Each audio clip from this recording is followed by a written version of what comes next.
Hello बच्चों, सबसे पहले दिल से आप सबको थैंक यू हमारी एग्जाम सीरीज क्वेश्चन क्लास 10 को इतना प्यार और इतने अच्छे कमेंट्स देने के लिए।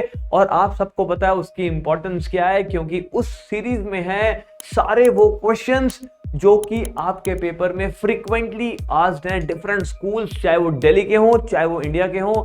और उस सीरीज को आप फॉलो करके जान सकते हो कि क्या क्या इंपॉर्टेंट क्वेश्चंस आपके पेपर में आ सकते हैं। तो उसका लिंक आपको डिस्क्रिप्शन बॉक्स में मिल जाएगा। आओ शुरू करते हैं आज का कॉन्सेप्ट। आज फिर लेके आए हैं आपके लिए एक बहुत important question chapter 7 coordinate geometry से, और वो क्वेश्चन है आपके सामने ये। और ये क्वेश्चन कहता है determine the ratio in which the line divide the line segment joining the points A1,3 B2,7। ये लाइन है, इसके ऊपर एक और लाइन आई और उस लाइन ने इस लाइन को कुछ रेशो में डिवाइड किया और वो रेशो पूछ रहा है। और आपको पता होगा कोऑर्डिनेट ज्योमेट्री में ये क्वेश्चन सेक्शन फॉर्मूला से है, क्योंकि सेक्शन फॉर्मूला कहता है एक लाइन पर आकर जब एक पॉइंट गिरता है तो वो पॉइंट उस लाइन को कुछ रेशो में डिवाइड करता है। और ये एक कॉमन पॉइंट है दोनों लाइंस का, P।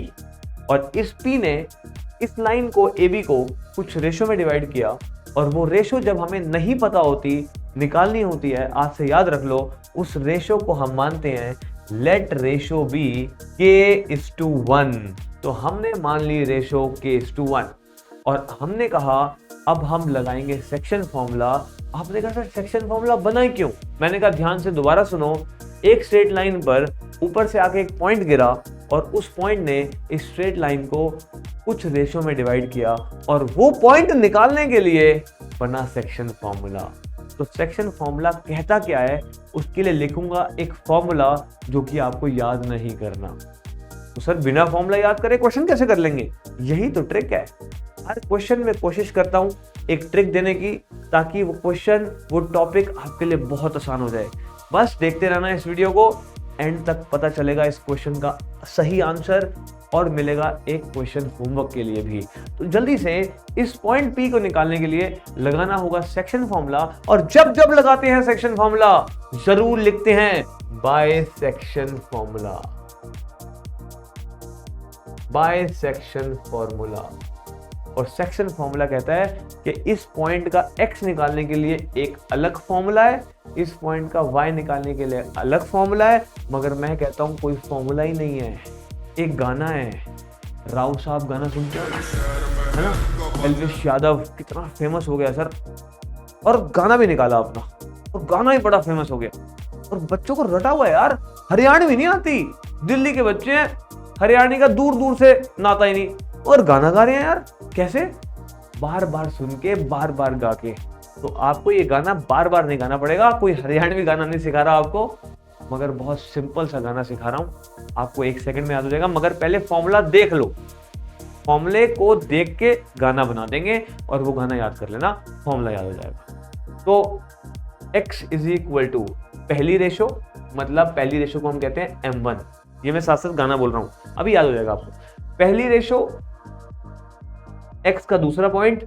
मगर दुनिया क्या बोलती है? दुनिया बोलती है M1 x2 plus M2 x1 bye M1 plus M2। गलत है सर, ये फॉर्मूला सही है, ऐसा बोलना गलत है। तो हमने कहा हम क्या बोलेंगे, हम बोलेंगे x इज इक्वल टू पहली रेशो। पहली रेशो क्या है? k। x निकाल रहे हो तो x के पॉइंट्स देखो, देखो यहां पर a है और यहां पर b है। a के पास x और y है, b के पास x और y है। क्योंकि a पहले लिखा हुआ है इसीलिए a के पास x1 y1 है, b बाद में लिखा हुआ है इसलिए x2 y2 है। तो आपने कहा sir x is equal to पहली रेशो मतलब k, x का दूसरा पॉइंट मतलब 2 इंटू 2, प्लस दूसरी रेशो मतलब 1 इंटू x का पहला पॉइंट मतलब 1 इंटू 1 डिवाइड बाय रेशो का सम। कितनी आसान सी बात है। और x आ गया 2k plus 1 by k plus 1। ऐसे ही इसी गाने को ही याद करते हुए y निकालेंगे, देखना कितनी जल्दी आएगा। अब हमें निकालना है y, और y निकालने के लिए फिर गाएंगे सेम गाना। पहली रेशो मतलब k, y का दूसरा पॉइंट मतलब 7, क्योंकि y निकाल रहे हैं तो y के बारे में सोचेंगे, है ना। हम जहां जाते हैं उसके बारे में सोचते हैं, ये थोड़ी है हम गए कहीं और हैं और सोच कुछ और रहे हैं, फिर वहां जाने का कोई फायदा नहीं है सर। शादी में गए हो और सोच रहे हो नहीं आता तो अच्छा होता, अरे आए हो तो खाओ पियो मौज लो और बाद में सोचना है सब। तो पहली रेशो y का दूसरा पॉइंट प्लस दूसरी रेशो 1 y का पहला पॉइंट 3। तो पहली रेशो y का दूसरा पॉइंट, दूसरी रेशो y का पहला पॉइंट डिवाइड बाय रेशो का सम। तो y इज इक्वल टू क्या आया 7k plus 3 by k plus 1। और आपके पास आ गया x और y, और उस x y ने आपको दिया point p। Point p is, इसका मतलब पॉइंट p जो उस लाइन पे आ रहा था पॉइंट p, वो क्या हुआ, x क्या है 2k plus 1, 2k plus 1 by k plus 1 comma 7k plus 3 by k plus 1, ये पॉइंट p हो गया।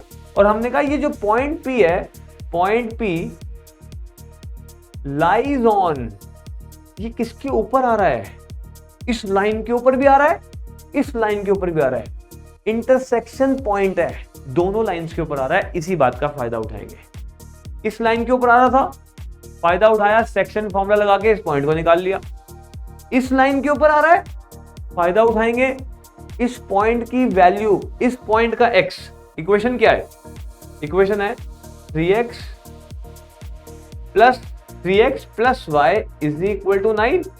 फायदा उठाएंगे क्योंकि ये पॉइंट P इस लाइन के ऊपर आ रहा है, इसीलिए इसका x और इसका x कैन बी रिप्लेस्ड, बराबर होगा, इसका y बराबर होगा। तो क्योंकि पॉइंट P इस लाइन के ऊपर लाई कर रहा है, इसलिए फायदा उठाएंगे।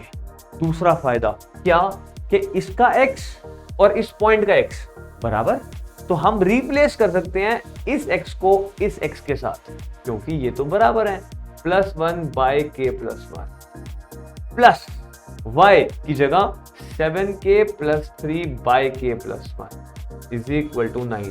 आपने कहा सर अब क्या करें, मैंने कहा अब बेसिक मैथ्स की बारी आती है।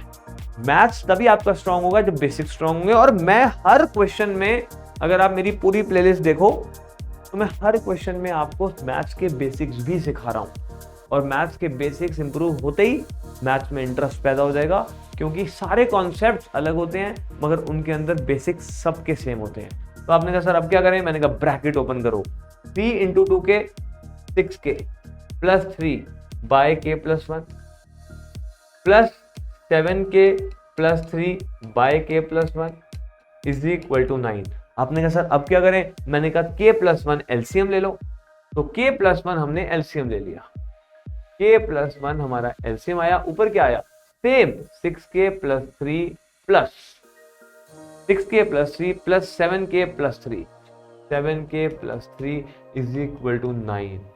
आपने कहा सर अब, मैंने कहा ये k प्लस 1 पूरे के साथ डिवाइड हो रहा है, ऊपर जाके क्या होगा मल्टीप्लाई, तो 6k प्लस 7k हुआ 13k प्लस 3 प्लस 3 6, और k प्लस 1 जाके 9 से मल्टीप्लाई हुआ 9k प्लस 9, और ये प्लस 9k उधर जाके माइनस होगा। क्यों, अरे दो बेस्ट फ्रेंड्स हैं, दूर दूर बैठे हैं, मजा नहीं आ रहा सर उनको मजा तब आएगा जब वो आसपास आके बैठेंगे, एक साथ आके बैठ जाएंगे। तो प्लस 9k उधर जाके क्या होगा, लाइक टर्म्स हैं, इकट्ठा करो इनको, प्लस 9k उधर आके माइनस होगा, 13 माइनस 9 इज 4k, और प्लस 6 उधर जाके माइनस होगा, 9 minus 6 is 3 and k is 3/4। काम खत्म नहीं हुआ, एक्साइटेड मत हो जाओ, क्योंकि निकालनी थी ratio, therefore ratio is, ratio क्या थी k:1, मतलब 3/4:1, देयरफॉर रेशो इज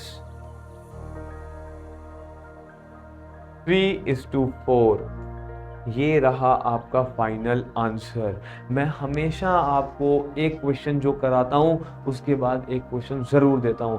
अगर आप इस वीडियो को देख रहे हो और सच में आप अपने लिए थोड़े से भी सीरियस हो, तो बेटा अभी के अभी उठना मत, इस क्वेश्चन को सॉल्व करो, मुझे कमेंट बॉक्स में इसकी रेशो बताओ, और फिर ही इस कॉन्सेप्ट से उठना, तभी आपको ये कॉन्सेप्ट पूरी तरह आएगा।